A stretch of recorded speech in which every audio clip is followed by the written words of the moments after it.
अपनी मांगों को लेकर रोडवेज कर्मचारी यूनियन एक बार फिर हड़ताल पर बैठ गई है। रोडवेज कर्मचारी यूनियन ने पूरे हरियाणा में चक्का जाम कर दिया है, जिसके कारण यात्रियों को भी भारी परेशानी का सामना करना पड़ रहा है। यूनियन नेताओं की अगर माने तो सरकार ने उनसे जो हाल ही में हुई हड़ताल में सरकार ने उनसे वायदे किए थे जिसको अभी तक पूरा नहीं किया, इसलिए आज एक दिन की सांकेतिक हड़ताल की है। अगर आज सरकार बात नहीं करती तो यूनियन की मीटिंग के बाद फैसला लिया जाएगा। वही किलोमीटर स्कीम में जो बसें हैं सरकार उसे चला रही है, जिस और उसके ड्राइवर का कहना है कि लोगों को परेशानी न हो इसलिए वे बस चला रहे हैं। सुरजीत है जी। अब क्या करें बाबूजी, मजबूरी है, चलानी पड़ती है। अब सवारी भी परेशान हो रही है, कोई ड्यूटी बजाते हैं, समाज सेवा कर रहे हैं बाबूजी, क्या करें। वैसे तो बाबूजी अब क्या करें, वैसे तो हम तो अपनी सोच रहे हैं भी पक्का रोजगार मिल जाए गरीब आदमी को, हैं। सारा सौदा निजी कर दिया मोदी सरकार ने, गलती कर रहे हैं बाबूजी, क्या करें। अब क्या करें, गरीब आदमी कहाँ जाए। यूनियन में शामिल तो बाबूजी क्या करें, मजबूरी है हमारी भी, बच्चे पालने हैं। हमारी जी किलोमीटर बस है जी, ये चलानी पड़ती है, क्या करें। अब रोड तो आपने पता इतनी महंगाई हो रही है। फतेहबाद से आए हैं, चंडीगढ़ जाके आए हैं जी। शर्मा।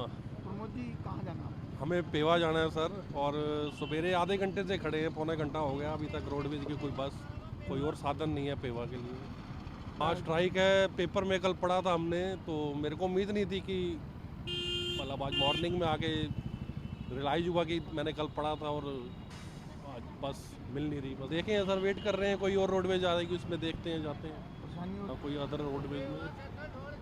किस काम के लिए जाना था? मैं सर अपनी कंपनी के काम से जा रहा हूँ। मेरा नाम महावीर पाई, सदस्य हरियाणा रोडवेज कर्मचारी साझा मोर्चा। आज जो एक दिन का जो सांकेतिक जो चक्का जाम का जो आह्वान है, वो हरियाणा सरकार, मुख्यमंत्री और जो ट्रांसपोर्ट के जो ACS और DG हैं, उनकी जो बार बार मांगे मान लेने के बाद उनके पत्र जारी न करना, एक ये मामला है। और इसके अलावा लगभग 265 जो रूट हैं उनके ऊपर प्राइवेट बसें चलाने की नई स्कीम के तहत सरकार कोशिश कर रही है, उसके खिलाफ है। और सबसे ज़्यादा जो रोष जो आज रोडवेज के कर्मचारी के अंदर है कि पिछली 10 जनवरी को हरियाणा रोडवेज का तमाम कर्मचारी CM आवास का घेराव करने के लिए गया था, और वहाँ पे अपने आप में मनोहर सरकार ये कहती है कि हम सबकी बातें सुनते हैं, जन संवाद की यात्राएं भी चल रही हैं। तो संवाद करने की जो बात रोडवेज का कर्मचारी कह रहा था, और वहाँ पे जो ऑफिशियल लोग थे उन्होंने 24 तारीख की हड़ताल से पहले 10 दिन तक मतलब बातचीत करवाने का हमारा आश्वासन दिया था, पत्र जारी किया था।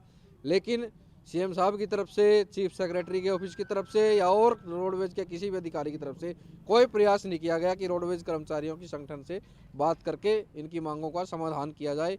उल्टा हमारे कर्मचारियों को उत्पीड़न करने के लिए अनाप शनाप के जो लेटर हैं, जिससे जो पूर्व में मिलने वाली हमारी सुविधाएं हैं उनको काट करके रोडवेज कर्मचारियों के रोष को और जागृत करने का काम सरकार कर रही है।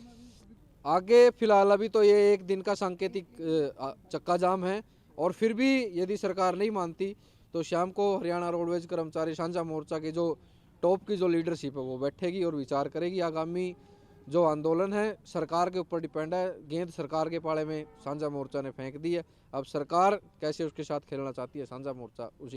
आज पूरे हरियाणा प्रदेश की लगभग 4200 जो बसें हैं वो उनका पूर्ण रूप से चक्का जाम है। रोड पे तो कुछ बसें ऐसी हो जाती हैं कि जो रोडवेज है उसमें 1 दिन की, 2 दिन की, 3-3 दिन की भी ड्यूटियाँ इकट्ठी होती हैं। जो बसें बाहर गई हुई हैं वही अब डिपुओं के अंदर आ रही हैं, और उन्हीं बसों को मतलब रोड पे दिखा करके सरकार ये कह रही है कि हड़ताल फैले। रमन सैनी, सदस्य साझा मोर्चा।